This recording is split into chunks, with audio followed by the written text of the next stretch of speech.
성탄절은 기쁨의 좋은 소식이 들려진 날입니다. 오늘 말씀이죠. 오늘 10절에 보시면 기쁨의 좋은 소식을 천사들이 와서 알립니다. 우리 모두는 기쁨의 좋은 소식을 기다리면서 사는 것이죠. 지금 고3 학생들은 아마 대학 합격 통지가 제일 기쁨의 좋은 소식이 아닐까 싶습니다. 이미 수십 원 학생들은 다 연락 왔죠.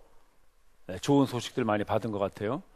정시 보는 학생들은 아직 좀 기다려야 될 것 같은데 아마 기쁨의 좋은 소식이 오리라 믿습니다. 특별히 오늘 성탄절에 예배 오신 분들에게는 꼭 있을 줄로 믿습니다. 네. 우리 직장 생활하시는 형제님들은 무엇이 가장 기쁨의 좋은 소식인가요? 역시 내년에 진급 발표, 정년 연장 이런 거 기쁨의 좋은 소식입니다. 혹시 이번에 대학 졸업하시는 우리 청년들은 어때요? 원하는 기업에서 며칠 날 출근하셔. 이런 거 아주 기쁨의 좋은 소식이죠.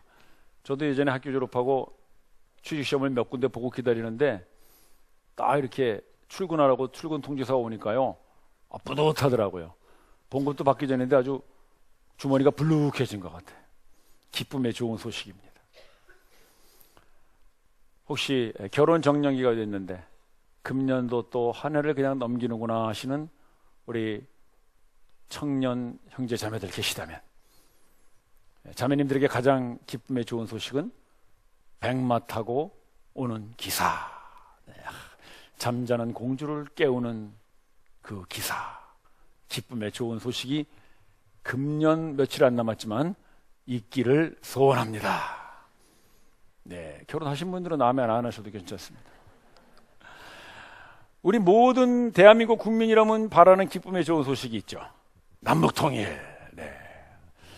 참 우리 남북통일 되면은요, 정말 여러분들이 생각하는 그런 여러 가지 걱정과 근심에 거진 한 90%는 없어진다 그래요.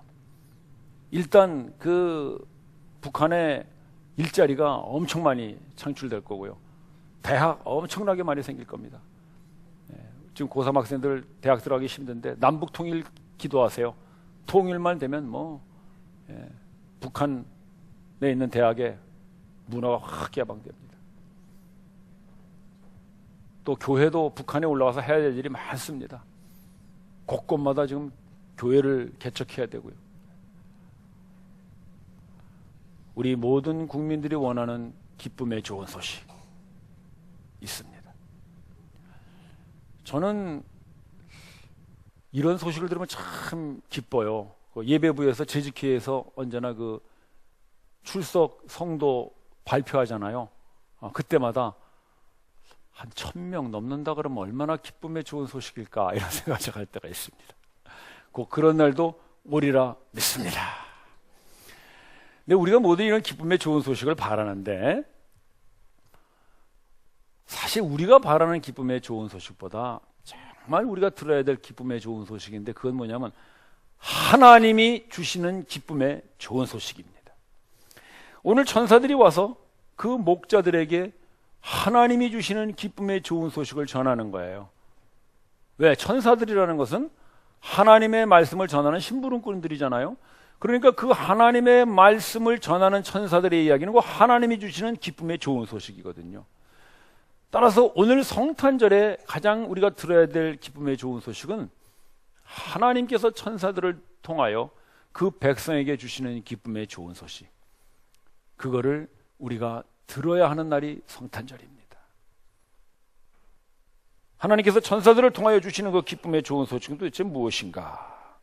자, 우리 11절 말씀 함께 보실까요? 11절 말씀 보시면 오늘날 다윗의 동네에 구주가 나셨으니, 그래요. 구주라는 건 구원자를 말하는 거예요.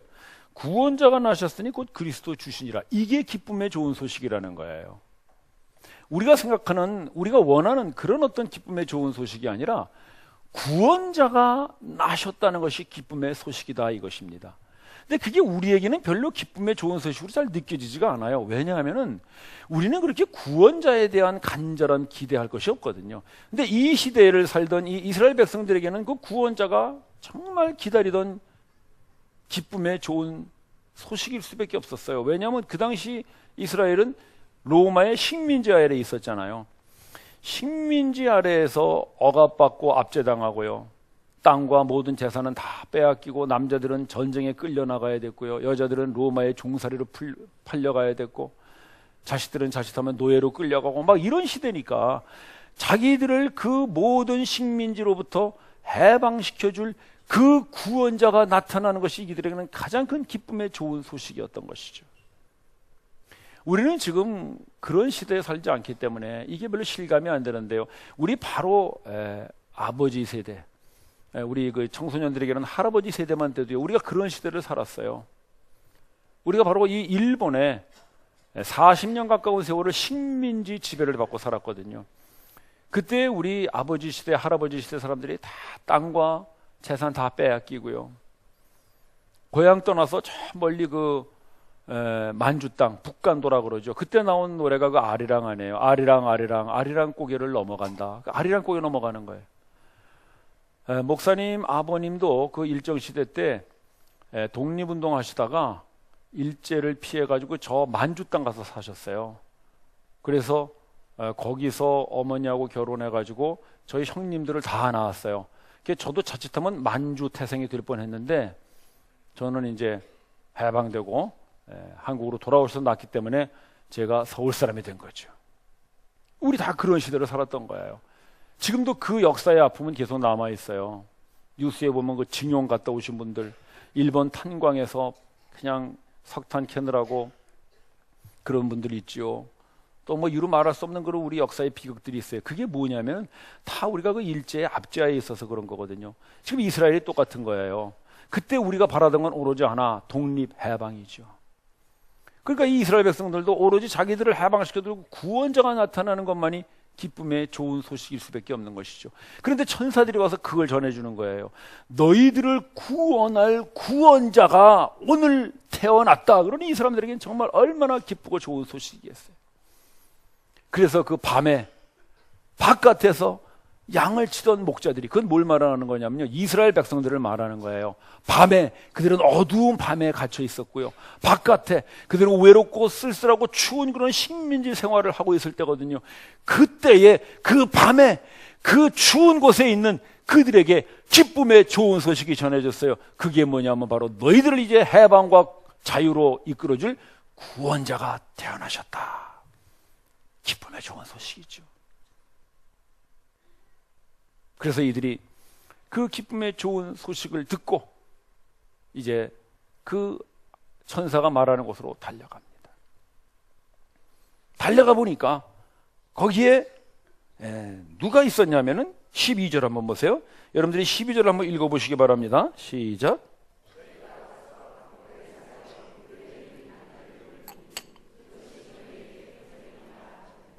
여러분 참 이상하죠? 지금 그들을 그 로마의 압제에서부터 해방시키고 자유를 주겠다고 하는 하나님의 구원의 표적으로 나타난 게 뭐예요? 한 악이에요. 아니 지금 로마로부터 그들을 해방시켜준다면 적어도 무엇이 표적으로 나타나야 되겠어요?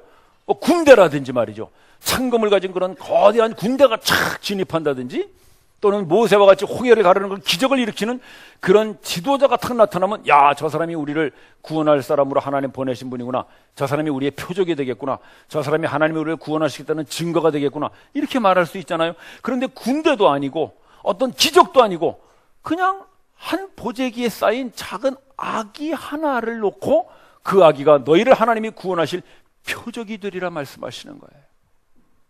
도대체 그 아기가 어떻게 그들을 구원할 표적과 증표가 될 수 있는 것입니까? 이 말씀을 듣는 이 이스라엘의 목자들은 구약을 잘 아는 사람들이죠. 이 사람들은 구약을 계속 공부하는 사람들입니까? 이러니까 따라서 이 구약을 잘 아는 사람들은 천사가 그 얘기를 했을 때, 아, 그 아기가 우리를 구원할 하나님의 구원의 표적이 되겠구나라는 것을 알게 된 거예요. 왜냐하면 그들이 기억하는 구약에 한 말씀이 있기 때문에요. 그 말씀이 무엇인가? 그걸 제가 소개해 드리겠는데, 이사야서 말씀이에요. 이사야서 7장 14절 말씀인데, 여러분들이 한번 읽어보시기 바랍니다. 시작.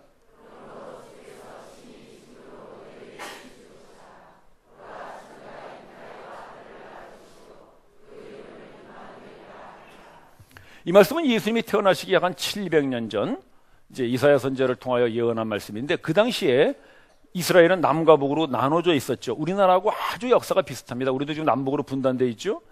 그래서 이스라엘이 남북으로 분단되어 있는데, 북쪽에 있는 나라, 그걸 보통 북이스라엘이라고 불러요. 남쪽에 있는 나라를 남유다라고 부르는데, 이 남유다의 북이스라엘이 그 위에 있는 아람 제국이라고 하는 이 강대국과 동맹을 해가지고 같은 동족인 남유다를 공격하러 내려오는 거예요. 그러니까 이 남유다의 왕이 큰일 났죠. 저런 막강한 아람 제국과 동맹한 그 북이스라엘이 자기들을 쳐들어 내려오니까, 그래서 이거 어떡하지? 그래서 이제 두려워하면서 하나님 앞에 기도했어요. 그때 하나님께서 내가 너희를 구원해 주리라 약속하세요.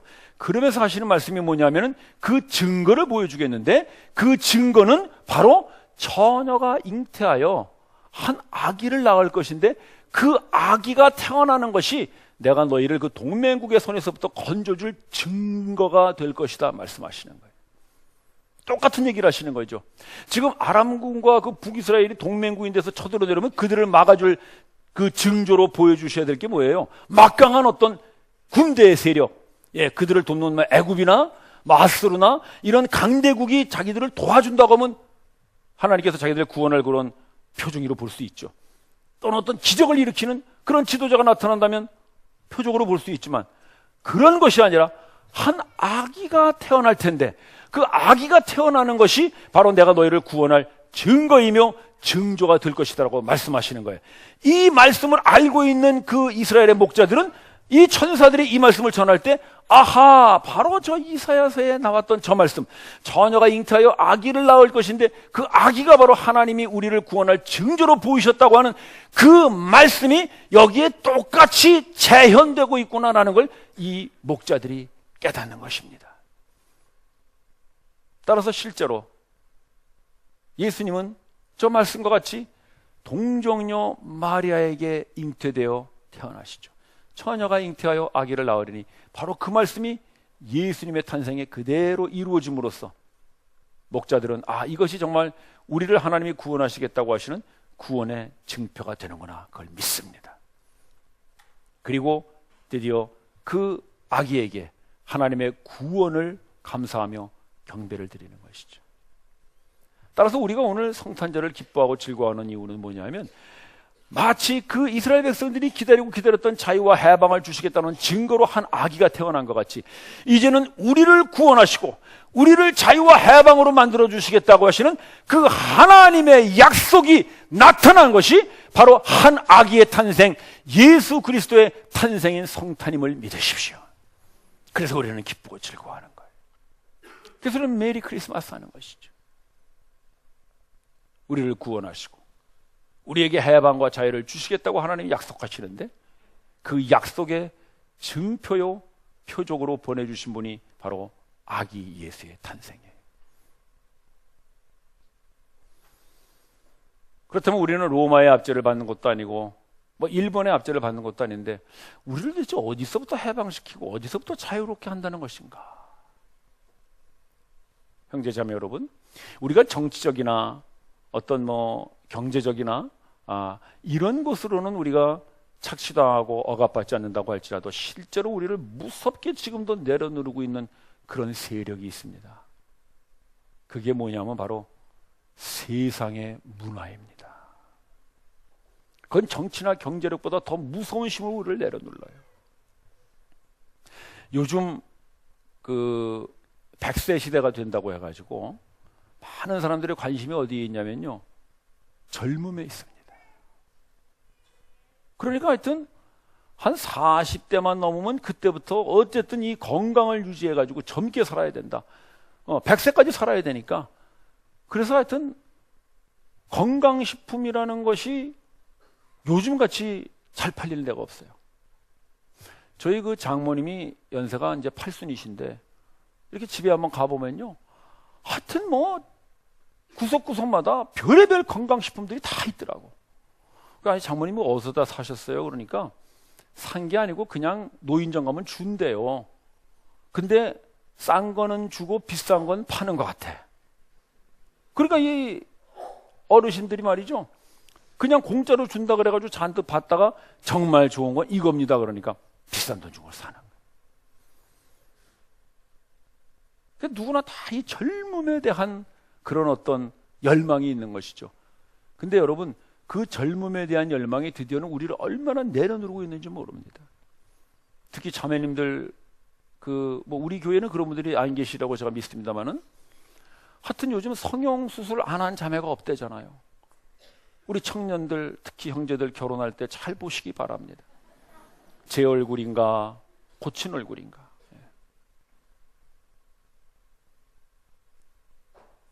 그래서 요즘은 성형수술도 물론 방법이 많이 좋아졌겠습니다만 옛날에는 무식하게 여기를 쭉 잘라가지고 이렇게 당겼다 그러잖아요. 주름살 피려고. 자꾸 당기고 하다 보니까 어느 날 배꼽이 올라오더라고요. 우리나라의 성형 기술이요, 전 세계에서 최고랍니다. 외국 사람들도 막 와서 성형하니까. 그런 게 다 뭐냐면요, 이 젊음의 문화에 우리가 사실은 지배를 받고 있는 거예요. 또 요즘 젊은이들 속에는 그 새로운 신조어인데 카푸어라는 말이 나온답니다. 옛날에 저희들 직장 생활할 때는 하우스푸어라는 말을 썼었어요. 집을 사기 위해서는 내가 가난을 감수해도 좋다. 그게 이제 절약해가지고 집이라도 한 칸 자식들에게 물려줘야지. 그래서 하우스푸어라 그러죠. 집을 있는데 가난한 사람들. 근데 요즘은요, 집이 아니라 외제차를 사기 위해서 가난을 감수해도 좋다. 그래서 카푸어랍니다. 그러니까 한번 제가 뉴스에서 봤는데 어떤 그 직장인인데 그 원룸에 산대요. 원룸에 사는데 외제차를 타고 다녀요. 그러니까 기자가 물어본 거야. 아니 그 원룸 사시면서 어떻게 외제차를 다 모십니까? 그러니까 지금 만족해야지 나중에도 만족하죠. 그러더라고요. 그것도 뭐 일리는 있는 얘기예요. 일단 쓰는 사람이 최고지. 그러니까 그런 것들이 우리를 사실 내려누르는 거예요. 그래서 이 요즘 청년 형제들이 왜 결혼을 못하느냐? 데이트를 하려고 그러면 적어도 다 외제차를 끌고 와서 뭐 타라 그래야 이 여자들이 타지. 그냥 뭐 지하철 타고 가지 그러면 그다음부터 안 만난다니. 이거야말로 우리 청년들을 내려누르는 이 압박의 정체가 이 세상의 문화가 아니고 무엇이겠냐 이것입니다. 참 요즘 우리나라의 부채가 가계부채가 1,000조가 넘었다고 그럽니다. 우리야 뭐 살다 가면 끝나는데 우리 여기 청소년들 참 미안해요. 너희들이 그걸 갚아야 돼. 아이고 미안해요. 쓰기는 우리가 쓰고 갚기는 너희가 갚아야 되겠구만. 이게 지금 이런 시대예요. 이게 뭐냐면은요, 다 세상의 문화가 우리를 계속 내려누르기 때문에 그 내려누르는 앞자에서 어쨌든 살아남으려면은 그걸 따라가야 되는 거예요. 또 이렇게 뭐 강의하는 거 보면은 유행하는 강의가 성공학 뭐 이런 거 있어요. 성공학 하는 사람들 내가 한번 강의하는 거 들어보니까요, 다 자기들 실패한 얘기를 해. 실패했는데 저는 이렇게 성공했습니다. 여러분도 성공할 수 있었는데 그 사람 성공한 건 뭐로 성공했냐면 자기가 성공학 강의를 해서 성공한 거야. 그러니까 성공학 강의를 듣는 사람은 여전히 계속 실패한 사람들만 다 와. 그러니까 거기서 성공한 사람은 자기 하나밖에 없는 거지. 야, 근데 거기 가서 또 듣고 앉아있으니 그 사람들은 실패할 수밖에 없지. 계속 이런 거죠. 무슨 뭐 투자학 같은 것도 생기고요, 부자학이라는 것도 있더라고요. 별의별 학문이 다 있어요. 그게 뭐냐면 세상의 문화거든요. 그러니까 우리가 계속 이 세상 속에 살면서 그런 문화의 압박을 받으면서 사는 거예요. 사실 정치적인 압박이나 경제적인 착취보다 더 무서운 거는요, 그런 문화를 통해서 우리의 정신과 우리의 영혼을 내려누르는 그 어둠의 세력이 진정으로 더 무서운 우리의 대적임을 여러분 아셔야 됩니다. 따라서 하나님께서 우리를 구원하시겠다는 것은 우리를 그런 영적이며 정신적으로 내려누르는 이 세상의 문화, 이 세상의 흐름, 이 세속적 가치관에서부터 우리를 구원하시겠다고 하여 보내주신 분이 바로 그 증조로 보내주신 아기 예수이신 것입니다. 그러면 이 아기 예수가 태어난 것이 왜 우리에게 그런 세속적인 문화와 흐름에서부터 우리를 구원하는 하나님의 약속이 되느냐? 바로 이 말씀이에요. 다시 한번 보세요. 네, 아까 그 이사야서 말씀 다시 보시면은요. 뭐라 그랬어요? 한 아이가 태어나는데 그 이름을 뭐라 그랬어요? 임마누엘이라 하리라. 그 임마누엘이 무슨 뜻이에요? 하나님이 우리와 함께 하신다. 그런 뜻이거든요. 그러면 하나님이 우리와 함께 하시면 우리가 어떻게 이렇게 세속적 흐름, 세속적 가치관, 세상의 문화를 어떻게 이길 수 있습니까? 그것은 하나님이 우리와 함께 하신다는 것은 곧 하나님의 말씀이 여러분과 함께하고 있음을 믿으십시오. 따라서 우리가 이 세상의 젊음의 문화와 이길 수 있는 것은 젊어져서 이기는 것이 아니라 그 젊음을 대항할 수 있는 하나님의 말씀이 있어요. 즉 뭐예요? 백발은 영광의 면류관이라. 이런 어떤 늙음을 감사함으로 받아들이는 하나님의 말씀을 우리가 간직하게 될 때 우리는 젊음의 문화를 따라가지 않아요. 늙으면 늙을수록 점점 더 성숙한 그리스도인으로, 마치 야곱이 나이 늙어 그 지팡이를 기대어 하나님께 경배했던 그런 성숙한 늙은 그리스도인의 모습을 우리는 더욱더 자랑스럽고 영화롭게 만들어 가기 때문에 우리는 그 젊음의 문화에 속을 필요가 없는 거예요. 세상의 성공이나 세상의 무슨 그런 그 럭셔리한 그런 고급스러운 것들을 찾는 것도 똑같은 거예요. 성경으로 이렇게 말하는 거예요. 내가 있는 것으로 족한 줄 알고 살아라. 세상의 것을 사랑하지 말라. 내가 빈곤에 처할 줄도 알고 풍부에 처할 줄도 알고 배부르며 배고픔에 모든 일에 자족하는 일체의 비결을 배웠나니 내게 능력 주시는 자에서 모든 것을 할 수 있느니라. 그 모든 것을 할 수 있다는 것은 내가 모든 걸 다 가질 수 있어 그런 뜻이 아니라 그거 안 가져도 나는 자족할 수 있어. 그게 모든 것을 할 수 있느니라의 진정한 하나님의 말씀의 능력입니다. 따라서 우리가 이 세상의 문화와 세상의 가치관을 대항하여 이길 수 있는 길은 그것들을 가짐으로써가 아니라 그것들을 안 가져도 하나님이 우리와 함께 하심으로 그분의 말씀이 우리에게 능력이 되고 생명이 되고 지혜가 될 때 우리는 그런 것들에 붙잡히지 않고 진정한 자유와 해방을 누리는 구원의 삶을 살게 될 줄을 믿습니다. 그것이 바로 그 한 아기의 탄생으로 하나님께서 우리에게 약속해 주신 임마누엘입니다. 따라서 형제자매 여러분, 여러분들이 이 세상과 부딪혀 살아갈 때마다 하나님이 나와 함께 하신다는데 어디에 있는가? 그 하나님의 함께 하심을 확인하고 싶을 때 한 아기가 하나님이 여러분들과 함께 하시는 임마누엘의 증거로 탄생하신 오늘 성탄을 기억하십시오. 그때 여러분들에게는 오늘 하루만 성탄절이 아니라 그 아기 예수의 탄생이 하나님이 나와 함께 하셔서 그 하나님의 말씀이 나에게 능력과 생명과 지혜가 되어 이 세상의 문화와 세상의 가치관과 이 세속적인 모든 흐름을 이기고 나아갈 수 있는 승리의 증거가 된다고 하는 매일매일의 성탄이 여러분들에게 경험되어지리라 믿습니다. 그래서 매일이 크리스마스가 아니라 매일 크리스마스가 되는 여러분들의 승리의 나날이 되시기를 바랍니다. 기도드리십시다.